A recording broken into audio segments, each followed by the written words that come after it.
Thank you very much. It's really an honor because most of the quilts that are in the exhibit I've made listening to WNYC. Now, none of the quilts in the exhibit, some of the quilts you tell the story in the book that goes along with it. I didn't read any story about public radio. Perhaps that's in a different book. It is in a different book. A previous quilt that is actually one of the very few that I've ever sold is called Public Radio Daze, D-A-Z-E, and is about kind of that experience of listening to this, wonderful constant, intelligent stuff with bright colors, like peeping in every so often, the bright humor that goes on. Oh, how fun.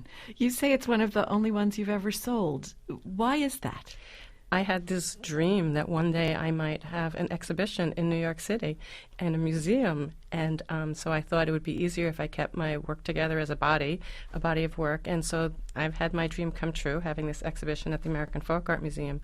Also, there's a large group of quilters in the United States alone. There are 20 million quilters in the United States, and there are also a lot of quilters in Australia, New Zealand, Japan, all these places I'm mentioning. I've actually traveled to teach, and so my work is very labor-intensive, and it's almost better for me. I don't want to simplify it. I've never wanted to do that. And so I can almost make more money going around teaching the technique and working on these labor-intensive quilts when I get home and exhibiting them and showing them when I home. So up until this point, I've sold very few quilts.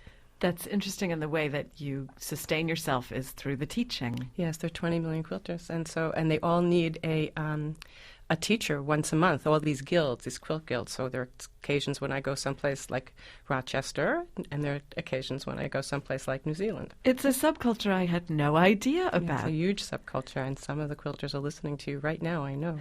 What drew you to quilting? I was basically a hippie in the 60s, and I tried every variety of craft. I did macrame. Mm-hmm.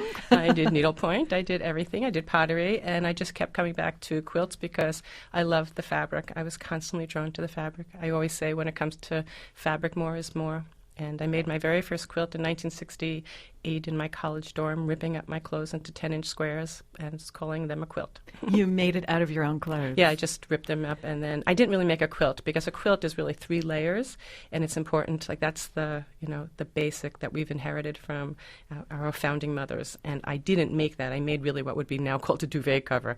I just stuffed an old quilt inside of a comforter cover, but I called it a quilt. I didn't do that the little very important quilt stitch that holds the 3 layers together. So what are those 3 layers for those of us who have seen quilts but may not know the exact terminology? There are the 3 layers. It's a sandwich. The top is whatever the quilter chooses to do. It could be applique work. It could be patchwork, which means piece together, like seam together. It could be whole cloth with embellishment on top.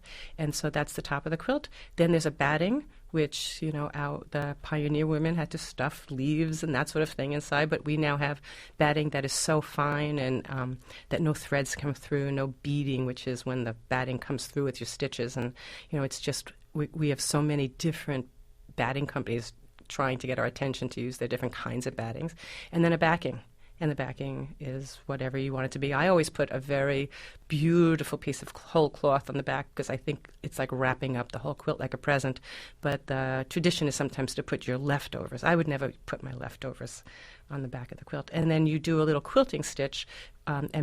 These days, many people use a machine to do that. I still do it by hand, and that holds the 3 layers together. Well, my first impetus was a beautiful piece of fabric, a fabric that's a classic, more than 100-year-old fabric from Liberty of London, which had the bilateral symmetry that I've kind of made my mantra.